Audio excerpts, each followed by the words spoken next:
ಮೊದಲು ಸೇರ್ ಆ ರೀತಿ ಮಾಡ್ತೀವಿ. ತಂದೇನು ಮಾಡಲ್ಲ. ಮಕ್ಕಳಿಗೆ ನಾನೇ ಓದಿಸಿದ್ದು. ಅವರಿಬ್ಬರು ಮಿನಿಸ್ಟರ್ ಆದವನು ನಾರಾಯಣ ತಿರುಪತಿ ವಾಪಸ್ ತಗೊಳಾಗೇ ಇಲ್ಲ. ಲೇಖಕರು ಮುಖ ತಪ್ಪಿಸ್ಕೊತಿದ್ರು.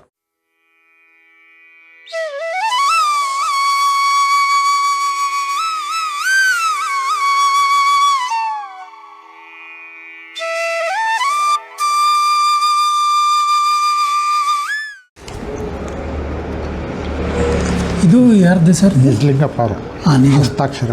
I know Shri K Satyanarayana Rao is Satyanarayana since his childhood ಅವ್ರ ಮನೆಯಲ್ಲೇ ಬೆಳೆದ.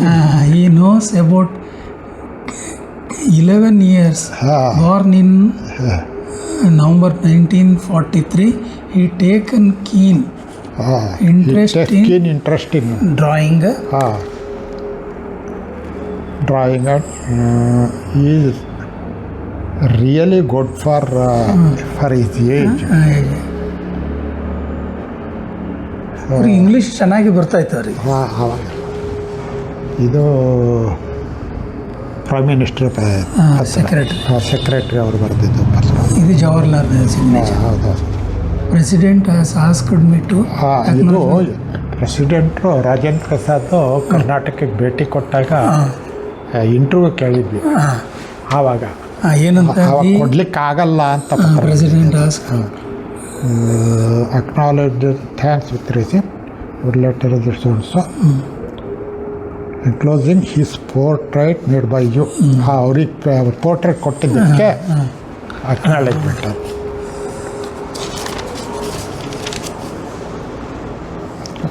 ಚಿತ್ರದುರ್ಗ ಡಿ ಸಿ ಆವಾಗ 54. ಇದು ಕೆ ಹನುಮಂತಯ್ಯ CM ಚಿತ್ರದುರ್ಗಕ್ಕೆ ಬಂದಾಗ ಅವರಿಗೆ ಭಿನ್ನವತ್ತಳೆ ಮುನ್ಸಿಪಾಲ್ಟಿಯಿಂದ ಚಿತ್ರದುರ್ಗಕ್ಕೆ ಕೊಟ್ಟಾಗ ನಾನು ಪೇಂಟಿಂಗ್ ಕೊಟ್ಟೆ. ಹೀಗೆ ಎಷ್ಟು ರಾಜಕೀಯ ಪೋರ್ಟ್ರೇಟ್ ಬರ್ದಿದೆ. ಆಗ್ತಿಲ್ಲಪ್ಪ. ಆವಾಗ ಬರ್ದಿದ್ಯಾ ಅವೆಲ್ಲ ಎಲ್ಲೂ ಹೋದ್ವು ಅಂತಲೂ ಗೊತ್ತಿಲ್ಲ. ಇದು BV Keskar, doctor BV Keskar, minister for information and broadcasting, government of India. ಅವ್ರು ಯಾವ ಊರಿನ? ಆವಾಗ ಅವರು ಕೇಸ್ಕರ್ ಮಹಾರಾಷ್ಟ್ರ. ಆಮೇಲೆ ಇದು ಚಿತ್ರದುರ್ಗದ ಮುನ್ಸಿಪಾಲ್ಟಿ ಅವರು 100 ರೂಪಾಯಿ ಕೊಟ್ಟಿದ್ರಲ್ಲ, ಅದು ದಾಖಲೆ ಇಲ್ಲಿದೆ. ನನಗೆ ನೆನಪಿಲ್ಲ. AG ರಾಮಚಂದ್ರಾಯರು ಮಿನಿಸ್ಟರ್ ಫಾರ್ ಎಜುಕೇಷನ್, ಕರ್ನಾಟಕ ಶಿಕ್ಷಣ ಸಚಿವ.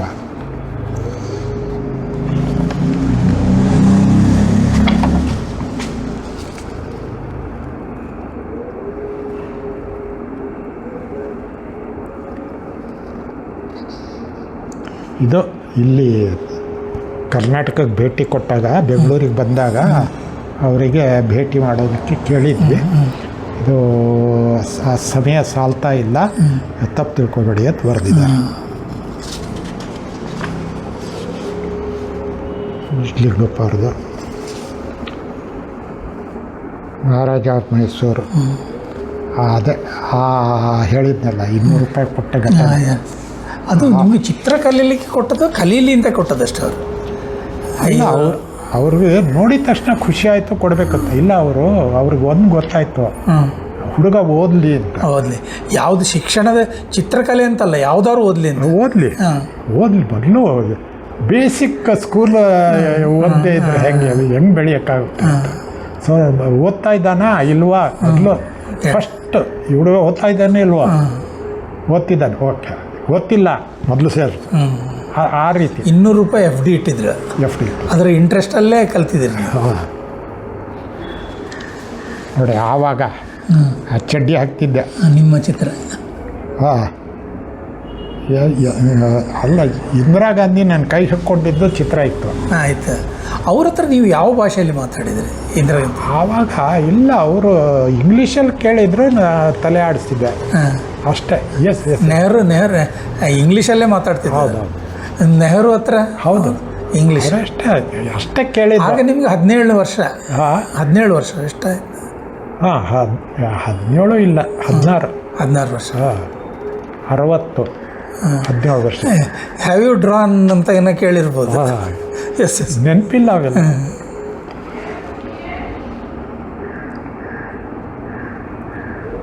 ಆಗ ನಿಜಲಿಪುಂಗಪ್ಪ ಅವರು ಅಲ್ಲೇ ಇದ್ರು ಅವರು. ಆಮೇಲೆ ಇಂಟ್ರೆಸ್ಟಿಂಗ್ ಏನು ಗೊತ್ತಾ, ದಸರಾ ಎಕ್ಸಿಬಿಷನ್ದ 1955 ಆ ಚಿತ್ರ ಬರೀತಾ ಇರೋದಲ್ಲೇ, ಆ ಫೋಟೋ ಇದಾಗಿ ಎಲ್ಲ ಇದು ಮೈಸೂರು ಎಕ್ಸಿಬಿಷನಲ್ಲಿ. ಸೊ ಅಲ್ಲಿ ನನಗೆ ವಾಲಂಟಿಯರ್ಸ್ ಆಗಿ ತಗೊಂಡ್ರು ದಸರಾ ಎಕ್ಸಿಬಿಷನ್ನ. ನನ್ನ ಕೆಲಸ ಏನಂದರೆ ಪೇಂಟಿಂಗ್ ಎಕ್ಸಿಬಿಷನ್ ಪ್ರದರ್ಶನ ಇತ್ತಲ್ಲ, ಚಿತ್ರ ಪ್ರದರ್ಶನ, ಅಲ್ಲಿ ಒಂದು ಕಡೆ ಕೂತ್ಕೊಳ್ಳೋದು, ಚಿತ್ರ ಬರೆಯೋದು ಅಷ್ಟೇ. ದಿವ್ಸಕ್ಕೆ 1-2 ಏನು ಬೇಕಾದರೂ ಒಟ್ಟಲ್ಲಿ ಬರೀಬೇಕು. ನೀನು ಬರೆದಿದ್ದನ್ನು ಜನ ನೋಡಬೇಕು, ಅದು. ಸೊ ಚಿತ್ರ ಹೀಗೆ ಕೆಳಗಡೆನೇ ಹೆಂಗೆ ಕೂತೀನಿ ಹಂಗೆ ಕೂತ್ಬಿಟ್ಟು ಬರಿತಾ ಕೂತಾರೆ. ಜನ ಬಂದವರು ದುಡ್ಡು ಕೊಡೋರು, ಹಣ್ಣು ತಂದು ಕೊಡೋರು, ಸ್ವೀಟ್ ತಂದು ಕೊಡೋರು, ಕೇಕ್ ತಂದು ಕೊಡೋರು. ಎಷ್ಟು ಚೆನ್ನಾಗಿ ಬರೀತಾನೆ ಹುಡುಗ. ಸೊ ಇವೆಲ್ಲ. ನಿಮಗೆ ಎಷ್ಟು ವಯಸ್ಸು? ಹಾಗೆ ಇಷ್ಟ. ಫೋಟೋ ಎಲ್ಲಿತ್ತಲ್ಲ ಅಷ್ಟೇ ಸಣ್ಣ, 13 ವರ್ಷ 12 ವರ್ಷ ಅಷ್ಟೇ. ನೆಹರು ಇದ್ದೊಂದು ಚಿತ್ರ ಇದೆ. ಇದು ಅದೇ ಇದು ನನಗೆ ನೆನಪೇ ಇಲ್ಲ. ಇದು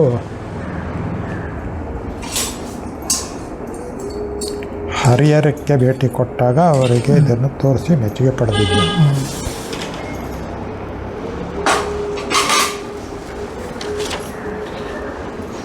ಇಲ್ಲಿ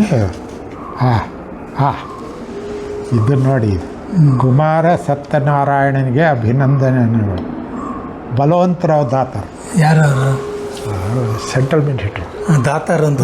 ದಾತಾರ್ ಕರ್ನಾಟಕದವರು, ಮಂಗಳೂರು ಕಡೆಯವರು, ಸೀನಿಯರ್, ಭಾಳ ಸೀನಿಯರ್ ಅವರು MCF ಅಲ್ಲಿ. ಹಾಂ ಸೀನಿಯರ್ ಅಲ್ಲ. ಆಮೇಲೆ ಇದಾದ್ರು ಒಂದು ಕಾಡುತ್ತೆ, ಗವರ್ನರ್ ಆದರು, ಒಂದು 2-3 ಕಡೆ ಗವರ್ನರ್ ಆದರು. ನನಗೆ ಅವರು ಕನ್ನಡದಲ್ಲಿ ಬರೆದಿರೋದು ಅದೇ ಇವತ್ತು ಗಮನ. ಕನ್ನಡದಲ್ಲಿ ಬರ್ತಾರೆ. ಕನ್ನಡದಲ್ಲಿ ಬರ್ತಿದ್ದಾರೆ. ಇದು ಪ್ರೆಸಿಡೆಂಟ್ ಇದೆಯಾ? ಇದು MPCC ಪ್ರೆಸಿಡೆಂಟು. ಚೆನ್ನಯ್ಯನ ಯಾರು ಗೊತ್ತಿಲ್ಲ. ಚೆನ್ನಯ್ಯ. ನಿಮ್ಮ ಚಿಕ್ಕಪ್ಪ ಎಷ್ಟು ವರ್ಷ ಬದುಕಿದ್ರು ಅವರು? ಅವರು 80 ವರ್ಷ ಆಗಿತ್ತು. ಇದೇ ಮನೆಯಲ್ಲೇ ನಮ್ಮ ತಂದೆಯವರು ಹೇಳಿದ್ನಲ್ಲ, ನಮ್ಮ ತಂದೆಯವರು ವಾಪಸ್ ಬಂದರು. ಆ ಘಟನೆ ಹೇಳ್ತೀನಿ. ಫೋನ್ ಬಂತು ದೊಡ್ಡಪ್ಪ ಅವರಿಂದ, ಅವರ ಕಸಿನ್ನು, ನಮ್ಮ ಅಜ್ಜ ಪಿಲ್ಲಾರ್ಜರಾವ್ ಮಗ, ನಮ್ಮ ತಂದೆ, ಅವರ ಅಣ್ಣ ಮಹಾದೇವರಾವ್ ಅವ್ರ ಮಗ ರಾಮಣ್ಣ ಅಂತ, ರಾಮರಾವ್ ಪುನಾದಲ್ಲಿದ್ದರು. ಪುನಾಕ್ಕೆ ಇವರು ಹೋದರು. ಇವರು ಅಲ್ಲಿ ಹೋದ ಫೋನ್ ಮಾಡಿ 2-3 ಸಾರಿ ಫೋನ್ ಮಾಡಿ ನನಗೆ ಕನ್ವಿನ್ಸ್ ಮಾಡಿ ಕರ್ಕೊಂಡು ಬರ್ತೀನಪ್ಪ, ನೀನು ನೋಡ್ಕೋಬೇಕಪ್ಪ, ಕೊನೆಗಾಲದಲ್ಲಿ ನಿನ್ನ ಕರ್ತವ್ಯನಪ್ಪ ಅಂತೆಲ್ಲ ಹೇಳಿದರು. ಹೇಳಿದೆ, ನನ್ನ ಮನೆಗೆ ಎಷ್ಟು ಜನ ಬರ್ತಾರೆ, ಎಷ್ಟು ಜನ ಊಟ ಮಾಡ್ತಾರೆ, ಇದ್ದು ವಾರಗಟ್ಟಲೆ ಇದ್ದು ಹೋಗ್ತಾರೆ, ಅವ್ರಿಗೆ ಅದು ಬೇಡ ಅಂತೀನ, ಕರ್ಕೊಂಡು ಬಾ ಮೊದಲು ಅಂದೆ. ಸೊ ಅವ್ರು ಬಂದರು. ನಾನು ಪ್ರಜಾಣಕ್ಕೆ ಡ್ಯೂಟಿಗೆ ಹೋಗಿದ್ದೆ. ಅವ್ರು ಕೊನೆಗೆ ಇದು ಕರ್ಕೊಂಡು ಬರೋದಕ್ಕೂ ರೈಲ್ವೆಗೂ ದುಡ್ಡಿಲ್ಲ, ಈ ಲಾರಿಯಲ್ಲಿ ಸ್ವಲ್ಪ ಅರ್ಧ ದುಡ್ಡು ಕೊಟ್ಟು ಬಂದರು. ಪೂನಾದಿಂದ ಬೆಂಗಳೂರಿಗೆ ಬರೋ ಲಾರಿಯಲ್ಲಿ ಬಂದರು. ಮನೆಗೆ ಬಂದಿದ್ದಾರೆ, ಸೇರಿದ್ದಾರೆ. ನಮ್ಮ ಮಿಸಸ್ ಮದುವೆ ಆಗಿತ್ತು. ಮಕ್ಕಳಿದ್ರ? ಹಾಂ ಮಕ್ಕಳಿದ್ರು. ಹಾಂ ಮೊಮ್ಮಕ್ಕಳು ಇದ್ದರು. ನಾನು ಕೆಲಸದಿಂದ ಸಾಯಂಕಾಲ ಬಂದೆ. ಪ್ರಜಾವಾಣಿಯಲ್ಲಿ ಕೆಲಸ ಮುಗಿಸ್ಕೊಂಡು ಬಂದೆ, ವಾಪಸ್ ಬಂದೆ. ಮಿಸಸ್ ಒಳಗಿದ್ದಾರೆ ದೊಡ್ಡಪ್ಪ ಒಳಗಿದ್ದಾರೆ ನೋಡಿ, ಒಳಗಿದ್ದಾರೆ. ಆಗ ಮನೆ ನಿಮ್ಮದು ದಂಡು ಪ್ರದೇಶ, ಕಂಟೋನ್ಮೆಂಟ್. RBM ಹೈಸ್ಕೂಲ್ ಇದೆ, ಅದರ ಪಕ್ಕದಲ್ಲೇ ಕ್ರಾಸಲ್ಲೇ ಡಿಕೆನ್ಸನ್ ರಸ್ತೆ. 25 ವರ್ಷ ನಾನು ಕಂಟೋನ್ಮೆಂಟಲ್ಲಿದ್ದೆ. ಅದೀಗ ಮಣಿಪಾಲ್ ಸೆಂಟ್ರಲ್ ಇದೆಯಲ್ಲ, ಡಿಕನ್ಸನ್ ರೋಡ್, ಸ್ವಲ್ಪ ಡಿಕನ್ಸನ್ ರೋಡ್, ಅಲ್ಲಿಂದಲೇ ಈ ಕಡೆ ಬರುತ್ತೆ. ಅದು ಆ ತುದಿ ಅವರು ಹೋದಾಗ ಸ್ನಾನಕ್ಕೆ ಅಂತ ಇಳಿದಿದ್ರು, ಬಟ್ಟೆ ಎಲ್ಲ ತೆಗ್ದಿದ್ರು, ಬರೀ ಲಗ್ಗೋಟಿ, ಇಡೀ ಮೈ ಎಲುಬು. ಸ್ಕೆಲೆಟನ್ ಹಾಸ್ಪಿಟಲಲ್ಲಿ ಸ್ಕೆಲೆಟನ್ಗಳು ತೂಗಾಕ್ತಾರಲ್ಲ ಆ ಥರ ಅಷ್ಟು ಇಳಿದೋಗಿದೆ. ಊಟ ಇಲ್ಲ, ಮತ್ತೊಂದಿಲ್ಲ, ಕಾಯಿ ಏನೋ ಇನ್ಫೆಕ್ಷನ್ ಆಗಿದೆ, ಕಾಲು ನೋಡ್ಕೊಳ್ಳೋರಿಲ್ಲ. ಅನಿವಾರ್ಯವಾಗಿ ಅವರು ವಾಪಸ್ ಬರಬೇಕಾಯ್ತು. ಬಂದಿದ್ದಾರೆ. ಬಂದರು, ನಾನು ನೋಡಿದ ತಕ್ಷಣ ಅಪ್ಪ ಮಗನಿಗೆ ಕೈ ಮುಗಿದ, ನನ್ನ ತಪ್ಪಾಯ್ತಪ್ಪ, ಕ್ಷಮಿಸ್ಬಿಡಪ್ಪ ಅಂದರು. ಆಗ ನಿಮ್ಮ ಅಣ್ಣ ಇದ್ರ, ಅಣ್ಣ ಶಾಂತರಾಮ್ ಇದ್ದರು. ಅವರು ಅಂಗಡಿಯಲ್ಲಿದ್ದ, ಇಲ್ಲೇ ಬೆಂಗಳೂರಲ್ಲೇ ಇದ್ದರು. ನನ್ನ ಜೊತೆಗೇನೆ. ನಾನು ಹೆಂಗೆ ಅಂದರೆ, ನಾನು ಬೆಳೆದೆ, ನಾನು ಯಾವಾಗ ದುಡಿಯೋಕೆ ಮಾಡಿದೆ, ನಮ್ಮ ಚಿಕ್ಕಪ್ಪವ್ರು ದುಡಿಮೆ ಹೋಯ್ತು, ಇಡೀ ಮನೆ ನನ್ನ ಕೈಗೆ ಬಂತು. ಸೊ ದುಡ್ದು ರೇಷನ್ ತಂದು ಹಾಕೋದು. ನಮ್ಮ ಅಜ್ಜಿ ಇದ್ರು, ಅಜ್ಜಿ ಅಡುಗೆ ಮಾಡ್ತಿದ್ರು. ಅದಾದಮೇಲೆ ನಮ್ಮ ಚಿಕ್ಕಪ್ಪ ಅವರು ನಿಮ್ಮ ದಂಡು ಪ್ರದೇಶದಲ್ಲೇ ಇದ್ದರು. ನಿಮ್ಮ ಅಜ್ಜಿ ಇದ್ದರು. ಸೊ ಆಮೇಲೆ ಅವ್ರಿಗೂ ಕೂಡ ಕೊನೆ ಗಳಿಗೆಯಲ್ಲಿ ಅವರು ಹೇಳೋದು ಇದನ್ನೇ, ಹಿರಿಯರ ಸೇವೆ ಮಾಡ್ತೀವಲ್ಲ ನಾವು, ಕೊನೆಯಲ್ಲಿ ಅವ್ರಿಗೆ ಸೇವೆ ಮಾಡ್ತೇವೆ, ಅದು ನಮಗೆ ಕೊನೆವರೆಗೂ ಕಾಪಾಡುತ್ತೆ ಅಂತ. ಅವ್ರ ಕೊನೆಗಳಿಗೆಲ್ಲಿ ಬೆಡ್ ರಿಡನ್ನು ಎಲ್ಲ ಬೆಡ್ಡಲ್ಲೇ ಆಗೋದು. ಆ ಟೈಮಲ್ಲಿ ನಾನೊಬ್ಬನೇ ಇಲ್ಲಿ ಅಡುಗೆನೂ ಮಾಡಬೇಕು. ಅಕ್ಕನೂ ಯಾರು ಅಡುಗೆ ಮಾಡೋರು ಇಲ್ಲ. ನಮ್ಮ ಅಜ್ಜಿ ಇದ್ದಳು, ಹೆಣ್ಮಕ್ಳೇ ಇಲ್ಲ ಮನೆಯಲ್ಲಿ, ಮದುವೆ ಆಗಿರಲಿಲ್ಲ. ನಮ್ಮ ಚಿಕ್ಕಪ್ಪ ಮದುವೆ ಆಗಿರಲಿಲ್ಲ, ನಾನು ಇಲ್ಲ. ನಮ್ಮ ಅಜ್ಜಿ ಬಿಟ್ಟರೆ ಬೇರೆಯವರು ಅಡುಗೆ ಮಾಡೋರು ಇಲ್ಲ. ಮದುವೆ ಆಗಿ ಚಿಕ್ಕಮ್ಮ ತೀರ್ಕೊಂಡಿದ್ರು. ಅವಾಗ 40 ವರ್ಷಕ್ಕೆ ಮದುವೆ ಆಗಿ ಇದ್ದಲ್ಲ ನಿಮ್ಮ ಚಿಕ್ಕಮ್ಮ, ತುಂಬಾ ಪ್ರೀತಿ ಮಾಡ್ತಿದ್ರು. 40 ವರ್ಷಕ್ಕೆ ಮದುವೆ ಆಗಿದ್ದವರು. ಚಿಕ್ಕಮ್ಮ ಆಮೇಲೆ ಮದುವೆ ಆಗಿದ್ದಲ್ವಾ, ಅಜ್ಜಿ ತೀರ್ಕೊಂಡ್ಮೇಲೆ ಚಿಕ್ಕಮ್ಮ ಮದುವೆ ಆಗಿದ್ದವರು. ಅಲ್ಲೇ ಮದುವೆ ಆಗಿದ್ದು. ಬಟ್ ಅಜ್ಜಿ ತೀರ್ಕೊಂಡ್ಮೇಲೆ ಚಿಕ್ಕಪ್ಪ ಮದುವೆ ಆಗಿದ್ದು. ಸೊ ಅವ್ರನ್ನ ಕೊನೆಯವರೆಗೂ ನೋಡ್ತಿದ್ದೆ, ಎಲ್ಲ ಸೇವೆ ಮಾಡ್ತಿದ್ದೆ. ಪ್ರತಿ ಸಾರಿ ನಿಂಗೆ ತಲೆ ಮೇಲೆ ಕೈಡು, ದೇವ್ರು ಒಳ್ಳೇದು ಮಾಡ್ಲಪ್ಪ ನಿಮಗೆ, ದೇವ್ರು ಒಳ್ಳೇದು ಮಾಡ್ಲಪ್ಪ ನಿಮಗೆ. ಸೊ ಅದು ಇರ್ಬೋದು, ಅದರ ಪುಣ್ಯ ಇರ್ಬೋದು.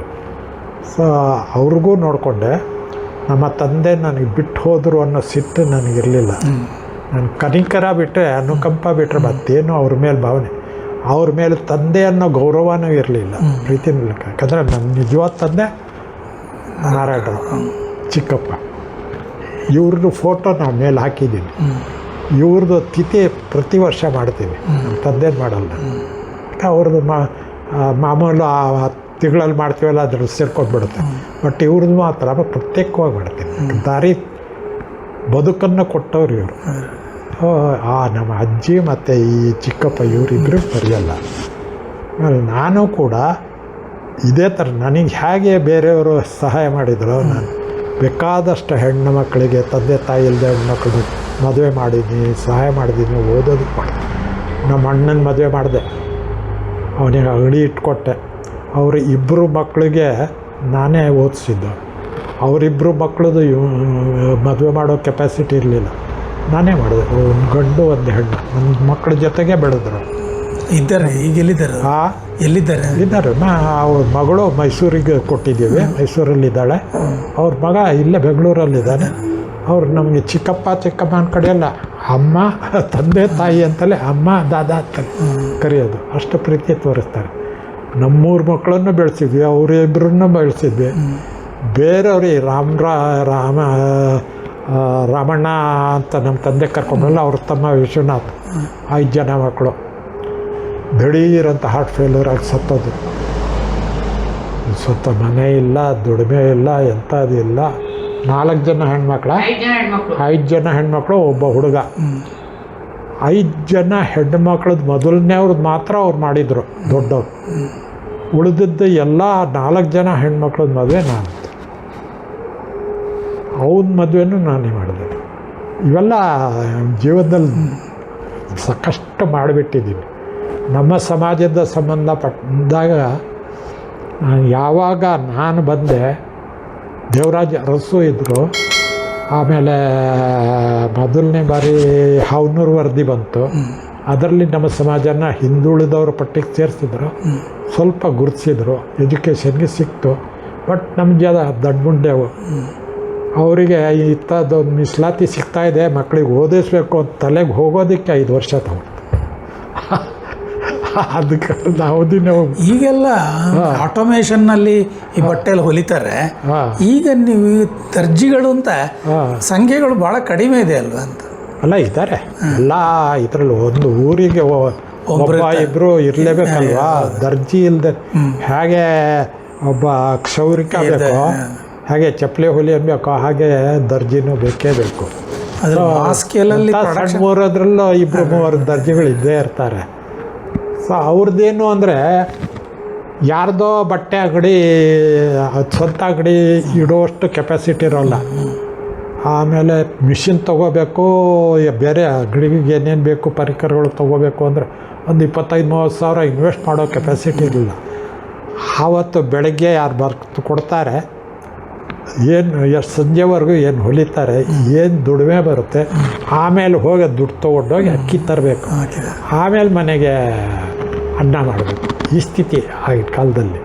ಮತ್ತು ದರ್ಜಿಗಳದ್ದೊಂದು ಕಂಪ್ಲೇಂಟ್ ಅಂದರೆ ಸರಿಯಾದ ಸಮಯಕ್ಕೆ ಕೊಡೋದಿಲ್ಲ. ದರ್ಜಿ ಅದು ಯಾಕೆ? ದರ್ಜಿ ಮತ್ತು ಇನ್ನೊಬ್ಬ ಆಚಾರಿ. ಯಾಕೆ ಅದು ಆಚಾರಿ? ನೀವು ಸಹ ಟೈಮ್ ಪ್ರಕಾರ ಕೊಡ್ತಿದ್ರೆ ಅದನ್ನು ಇವತ್ತು ಪಾಲಿಸ್ತಾ ಇದ್ದೆ. ಇವತ್ತು ಬೈತೀನಿ ಅವ್ರಿಗೆ, ಇವತ್ತು ಬೈತೀನಿ. ಅದ್ರ ಬಟ್ಟೆ ಮಗನಿಗೆ ಕೊಟ್ಟದ್ದು ಟೈಮ್ ಪ್ರಕಾರ ಕೊಡೋದಿಲ್ಲ.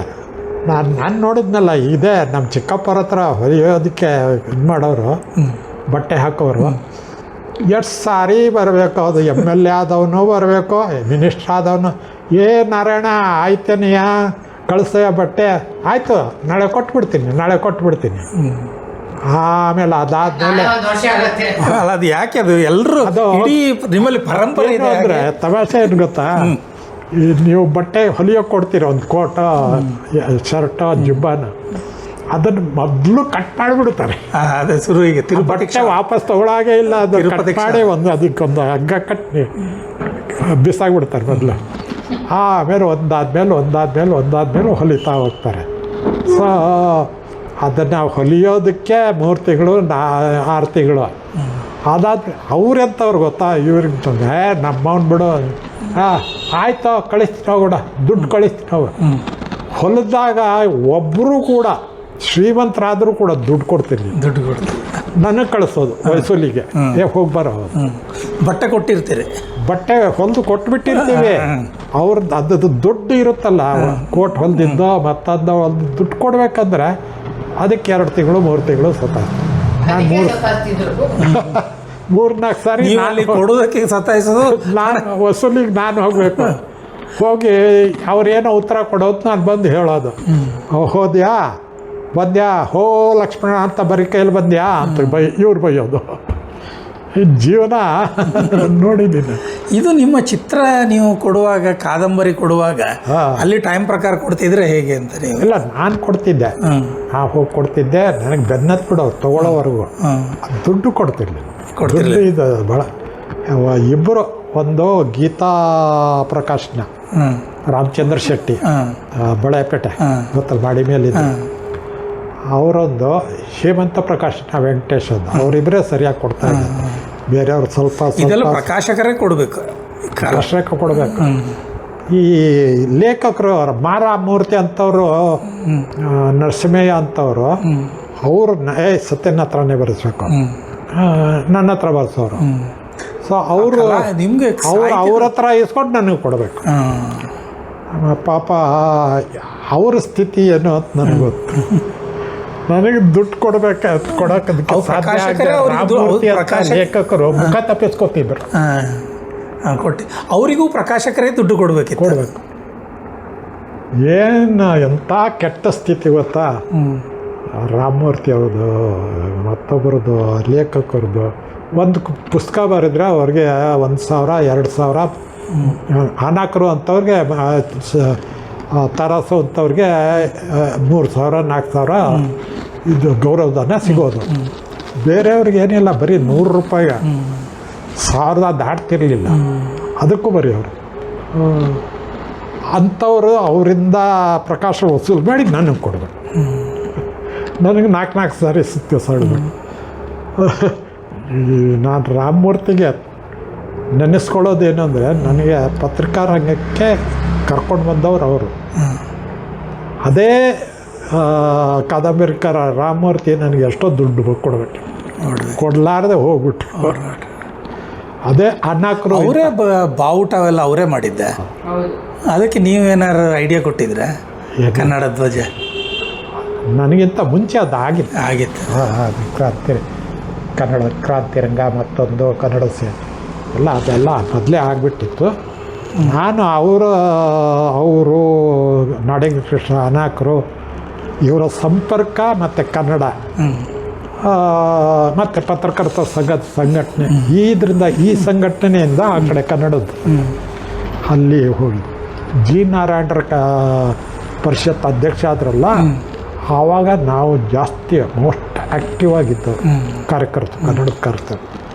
ಅವ್ರದ್ದೊಂದು ವಿನೋದ ಅಂತ ಒಂದು ಪೇಪರ್ ಇತ್ತು. ಆ ವಿನೋದ ಅಂತ ಪತ್ರಿಕೆ ಇತ್ತು. ಅವ್ರು ಪತ್ರಕರ್ತರಾಗಿದ್ದರು. ಭಾಳ ಒಳ್ಳೆಯ ವ್ಯಕ್ತಿ, ಆರ್ಗನೈಸಿಂಗ್ ಕೆಪಾಸಿಟಿ ಇತ್ತು.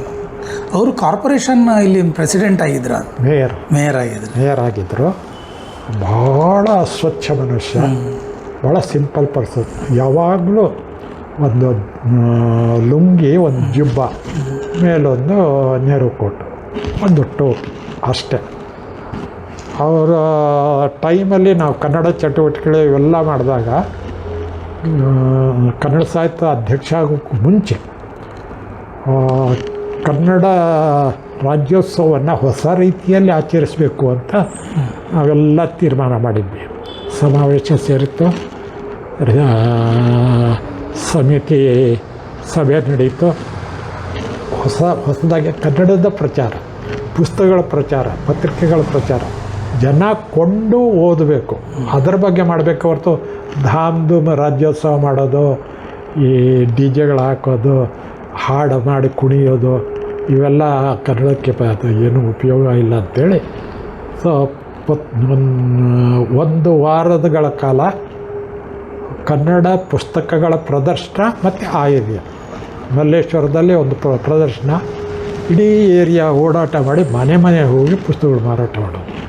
ಇದನ್ನು ಸಜೆಷನ್ ಬಂದಾಗ ಈ ಥರ ಮಾಡಬೇಕು ಅಂತ ಬಂದಾಗ ನಾ ಎದ್ದು ನಿಂತ್ಕೊಂಡು ಹೇಳಿದೆ, ನಾರಾಯಣ ರೀ ಇದೆಲ್ಲ ಎಲ್ಲಿ ನೀವು ಚಾಮರಾಜಪೇಟೆಯಲ್ಲಿ, ಮಲ್ಲೇಶ್ವರದಲ್ಲಿ, ಬಸವನಗುಡಿಯಲ್ಲಿ ಮಾಡಿದ್ರಿ ಏನ್ರಿ ಪ್ರಯೋಜನ? ನಾವು ದಂಡು ಪ್ರದೇಶ, ನಮ್ಮ ಕಡೆ ಬರೀ ತಮಿಳರು, ತೆಲುಗರು, ಮಲಯಾಳಿಗಳು ಇರೋ ಜಾಗ, ಅಂಥ ಕಡೆ ನಾವಿರೋದು. ನೀವೇನಾದರೂ ಕನ್ನಡ ಪುಸ್ತಕಗಳು ಮಾರಾಟ ಮಾಡಬೇಕಂದ್ರೆ ಅಂಥ ಕಡೆ ಮಾಡಬೇಕು, ಅಂಥ ಕಡೆ ಕಾರ್ಯಕ್ರಮ ನಡೆಸಬೇಕು.